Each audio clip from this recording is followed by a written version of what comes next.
చిన్నతనంలో సుంతి కారణంగా ఇన్ఫెక్షన్ సోకి పురుషాంగం కోల్పోయిన ఓ యువకుడికి హైదరాబాద్ మెడికవర్ హాస్పిటల్ వైద్యులు అవయవాన్ని అమర్చి నూతన జీవితాన్ని అందించారు. నైజీరియాకు చెందిన ఓ యువకుడికి చిన్నతనంలో సుంతి కారణంగా పురుషాంగం కోల్పోవడంతో అందరిలాగా ఉండేందుకు వివిధ దేశాల్లోని హాస్పిటల్స్లో ఎన్నో ప్రయత్నాలు చేశాడు. అయితే ఎలాంటి ప్రయోజనం లేకపోవడంతో హైదరాబాద్లోని మెడికవర్ హాస్పిటల్కు వచ్చాడు. ఇక్కడ వైద్యులు యువకుడి ముంజేయి వద్ద పురుషాంగాన్ని అభివృద్ధి చేసి యథాతథ స్థితిలో అమర్చారు. ఈ శస్త్రచికిత్స చేయడానికి 10 గంటలకు పైగా సమయం పట్టిందని వైద్యులు రవికుమార్, మధు వినయ్ కుమార్ తెలిపారు. అత్యంత అరుదైన కేసు అయినప్పటికీ సవాలుగా తీసుకుని శస్త్రచికిత్స విజయవంతం చేసినట్లు వెల్లడించారు.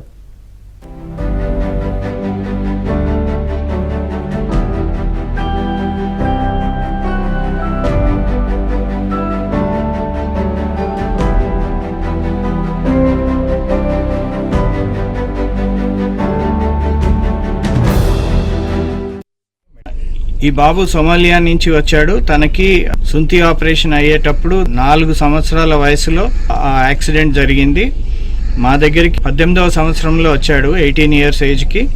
ఇప్పుడు 1 సంవత్సరంన్నర పట్టింది మాకు ఇవన్నీ వేరు ఆపరేషన్లు అన్నీ చేస్తూ ఒక అరుదైన ఆపరేషన్ చేశాము. అంటే పెన్నిస్ కోల్పోయిన ఒక బాబుకి దాన్ని మళ్ళీ ఒక ఆర్గన్ని తయారు చేసి దానిలోంచి మూత్ర విసర్జన వచ్చేటట్టు చేసి, అదే కాకుండా కొన్ని రోజుల తర్వాత దాని లోపల మళ్ళీ తనకి అంగస్తంభన అయ్యేటట్టు అందులో సిలికాన్ రాడ్స్ అమర్చి తన్ని మామూలు మగవాడిగా తయారు చేశాము.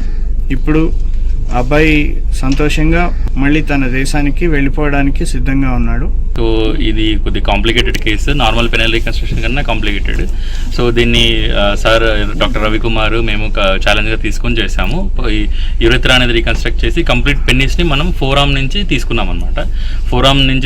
ఫోరామ్ అంటే ఈ చేతి నుంచి మొత్తం వితౌట్ డ్యామేజింగ్ ఎనీ నర్వ్స్ కానీ ఏం డ్యామేజ్ కాకుండా తీసుకొని దాన్ని మేల్ ఆర్గన్గా షేప్ చేసి దాన్ని అమర్చామన్నమాట. బ్లడ్ వెజల్స్, నర్వ్స్ ఇవన్నీ జాయిన్ చేసి ఆ నర్వ్స్ రిపేర్ అవన్నీ జరగడం వల్ల సెన్సేషన్స్ అనేవి డెవలప్ అయ్యాయి. ఇప్పుడు సెన్సేషన్స్ కూడా ఉన్నాయి పేషెంట్కి. సో సెన్సేషన్ డెవలప్ అయ్యాక ఇప్పుడు పెనల్ ఇంప్లాంట్స్ అనేది